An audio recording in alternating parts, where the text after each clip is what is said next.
नाम से तेरा काम बनेगा, हरि नाम लेने वाला हरि का है प्यारा, हरि का भजन करो,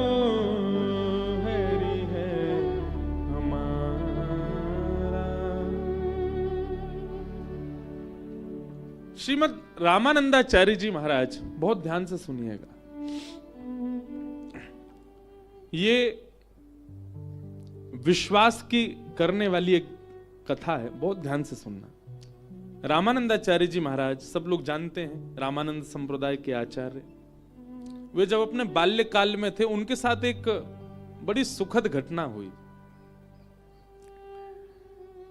एक गांव में एक महात्मा आए और वे महात्मा आकर के नाम की महिमा सुना रहे थे। बहुत सावधानी से सुनना सब लोग।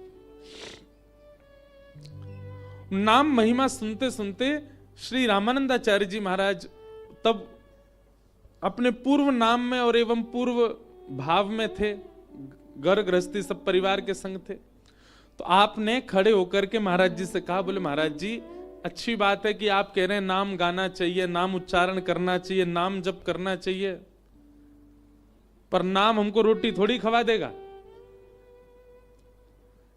जीवन जीने के लिए कर्म तो करना पड़ेगा ना हमको। नाम से पेट थोड़ी भर जाएगा हमारा, नाम से जीवन थोड़ी निकल जाएगा हमारा पूरा। तो जो आचार्य मंच पर बैठे थे वो बोले भैया अगर पूर्ण विश्वास करो तो नाम पेट भी भर देगा। तो रामानंदाचार्य जी थोड़े छोटे बालक, थोड़ा उनमें हट तो था ही। तो आप श्री ने कहा ठीक है, तो फिर ठीक है, मैं अब कुछ नहीं खाऊंगा, केवल राम राम जपूंगा, देखता हूं राम जी मेरा कैसे पेट भरते हैं। और गांव से दूर चले गए। गांव से दूर एक नदी के किनारे एक विशाल वटवृक्ष था। उस वटवृक्ष के नीचे जाकर के बैठ गए और राम राम राम राम राम राम राम राम राम राम राम राम जपने लगे। तभी आपने देखा कि नदी के किनारे कुछ लोग विचरण कर रहे हैं। तो आपके मन में भाव आया कि हो सकता है कि मुझे साधु महात्मा कुछ संत समझ के ये लोग खाने पीने दे जाएंगे मुझको। इसलिए आपने सोचा नीचे बैठना उचित नहीं, पेड़ के ऊपर बैठ जाता हूं। पेड़ के ऊपर बैठ गए। कुछ नहीं, बस गांव के लोगों से कह के आए थे, राम जी अगर पेट भर देंगे तो मैं पूरा जीवन राम नाम में ही निकाल दूंगा। राम राम राम राम राम राम पेड़ पे बैठ के जपने लगे। तभी क्या हुआ, कुछ यात्री लोग वहां से निकल रहे थे। उन्होंने देखा विशाल वटवृक्ष है, बढ़िया छांव है, सुबह के हम लोग चले, कुछ पाया है नहीं हमने अभी तक, इस वृक्ष के नीचे ही बैठ जाते हैं और यहीं कुछ पा लेते हैं प्रसादी। उस वृक्ष के नीचे सब लोग बैठ गए, अपनी पोटली वोटली सब खोल दी उन्होंने और सब नदी में स्नान करने लगे, आचमन करने लगे। बोले सब लोग यहीं प्रसाद पा लेते हैं। प्रसाद पाने बैठ ही रहे थे, इतने में ही उस जंगल का एक डाकू आ गया।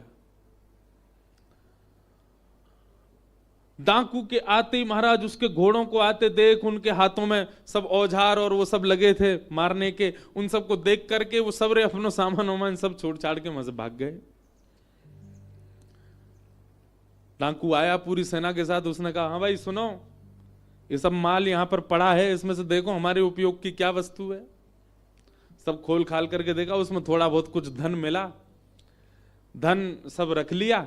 तभी उनमें से एक बोला, बोले महाराज थोड़ा बहुत ही धन मिला पर भोजन सामग्री खूब बढ़िया है, खूब सारा भोजन है, आपकी आज्ञा हो तो हम सब लोग यहीं आज प्रसाद पालें, बनाना नहीं पड़ेगा, खूब बढ़िया बढ़िया प्रसादी है, इसी को ही पा लेते हैं। ऊपर बैठे रामानंदाचार्य जी सब देख रहे थे, राम राम राम राम जप रहे थे। डाकू जो उनका सरदार था बोले हाँ सही है, यहीं पे कर लेते हैं। सब नीचे आ गए।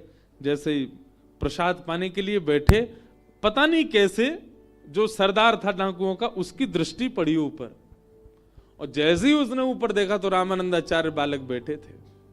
बोले रुक जा कुछ मत खाना, इसमें जहर मिला है।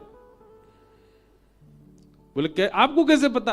बोले ऊपर देखो ये बालक, इसने षड्यंत्र रखा है, हमको ना जाने कहां कहां के राजा ढूंढ रहे हैं पकड़ने के लिए, इस बालक को उन्होंने ही भेजा होगा और ये पूरे भोजन में उन्होंने विष डाल दिया ताकि हम लोग पावें और हम जैसे ही हमारी बेसुध हो जाएं, मर जाएं, तो ये बालक जाकर के राजा से खूब सारी सोने की मोहर लेगा। ये हमको पकड़ने का षड्यंत्र है। डाकू ने कहा इस बालक को नीचे उतारो। रामानंदाचार्य जी नीचे आए, राम राम राम राम राम राम राम राम राम। बोले क्यों रे बालक, हमको खिलाने के लिए ये विष मिला करके तूने भोजन पूरा नीचे फैला? बोले नहीं, राम राम राम राम राम राम। डाकुओं का सरदार बोला ये ऐसे नहीं मानेगा, इसका भोजन इसी को खिलाओ। अब रामानंदाचार्य जी तो मुंह बंद करें, इधर उधर भागे तो पकड़ लिया उनको। बोले इसके हाथ पकड़ो, इसके पैर पकड़ो, मुंह खोलो इसका।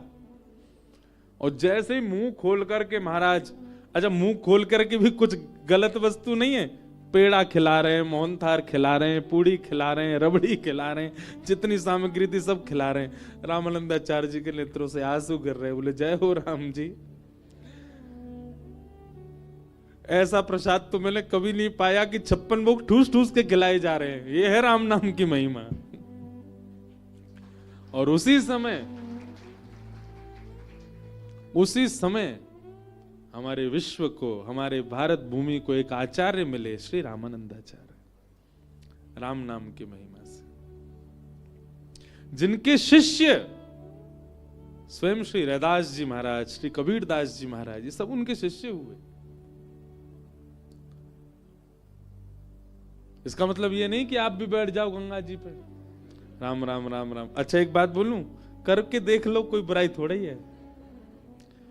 राम जी कहीं ना कहीं से कृपा कर ही देंगे। लेकिन हम एक बात कह रहे हैं, जब हमको एक कथा से ये बात विश्वास हो गई कि राम नाम से अन्न मिल रहा है, तो क्यों ना उस राम नाम से राम को ही मांग लो।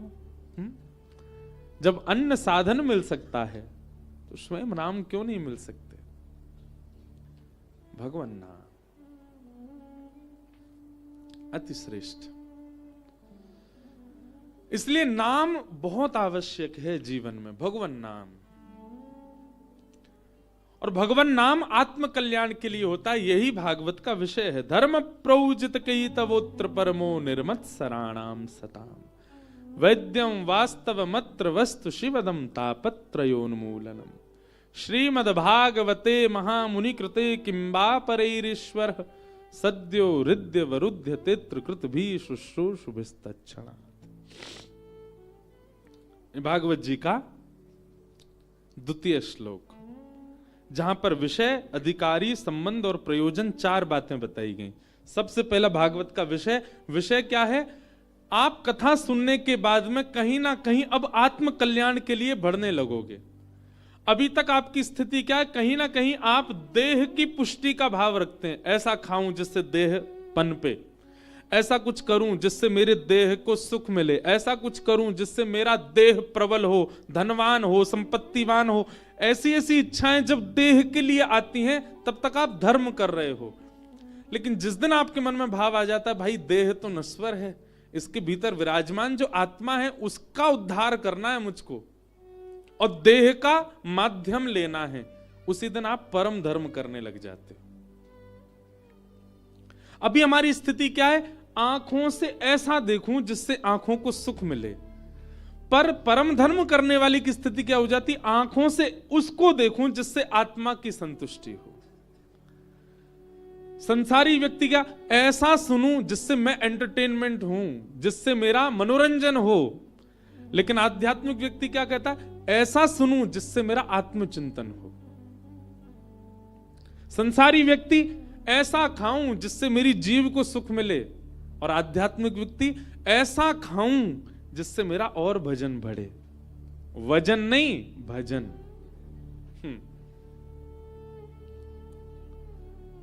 संसारी व्यक्ति मैं ऐसे को छूं जिससे मुझे स्पर्श सुख मिले, लेकिन आध्यात्मिक व्यक्ति बोले मैं ऐसे का स्पर्श कर लूं, श्री गुरु चरण सरोज रज निज